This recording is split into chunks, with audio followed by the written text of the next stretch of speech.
ਜ਼ਿਆਦਾਤਰ ਪਰ ਬਹੁਤ ਸਾਰੇ ਪਿੰਡੂ ਭਰਤੀ ਹੋਏ ਨੇ ਕਿ ਮੈਂ ਆਇਆ ਹੱਥ ਸਿਪਾਹੀਆਂ ਦੇ ਇੱਕ ਸ਼ਹਿਰੀ ਪੇਂਡੂ ਭਾਈਆਂ ਦੇ। ਮੈਨੂੰ ਪੁੱਛਿਆ ਕਿੱਥੇ ਰਹਿੰਦੇ ਹੋ, ਵਾਹ ਵਾਹ ਵਾਹ, ਕਿਹੜੇ ਸੱਜਣਾ ਦੇ ਵਿੱਚ ਬਹਿੰਦੇ ਹੋ।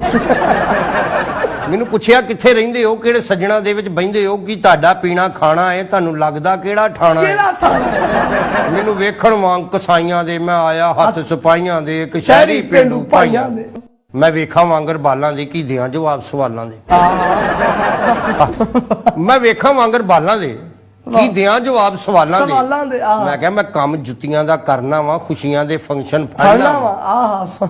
ਉਹ ਪਤੇ ਪੁੱਛਣ ਫਿਰ ਬਾਈਆਂ ਦੇ, ਮੈਂ ਆਇਆ ਹੱਥ ਸਿਪਾਹੀਆਂ ਦੇ ਸਾਰੀ ਪੇਂਡੂ ਭਾਈਆਂ।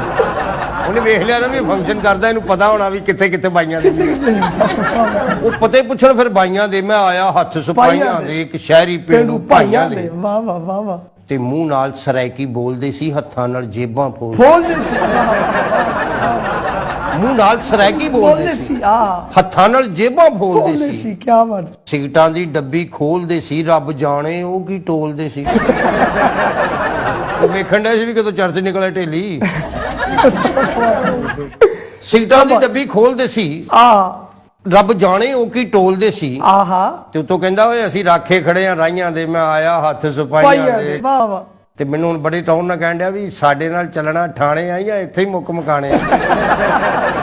ਸਾਡੇ ਨਾਲ ਚੱਲਣਾ ਠਾਣੇ ਆ ਜਾਂ ਇੱਥੇ ਹੀ ਮੁੱਕ ਮਕਾਣੇ ਆ। ਸਾਡਾ ਅਫਸਰ ਵਾਵਾ ਕੌੜਾ ਏ, ਉਹਨੇ ਜਾਂਦਿਆਂ ਹੀ ਕਰਨਾ ਚੌੜਾ ਏ।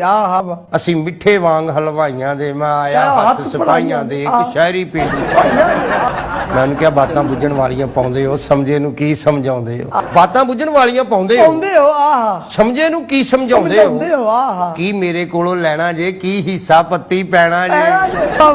ਫਿਰ ਮੈਂ ਉਹਨਾਂ ਨੂੰ ਜੋ ਦਿੱਤਾ ਉਹਨੇ ਨਾਲ ਦਿਆਂ ਨੂੰ ਉਹ ਦਿੱਤਾ।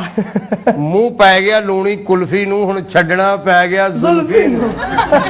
ਲੱਭੋ ਬੋਤਲ ਨਾਲ ਖਤਾਈਆਂ ਦੇ, ਮੈਂ ਆਇਆ ਹੱਥ ਸਿਪਾਹੀਆਂ ਦੇ।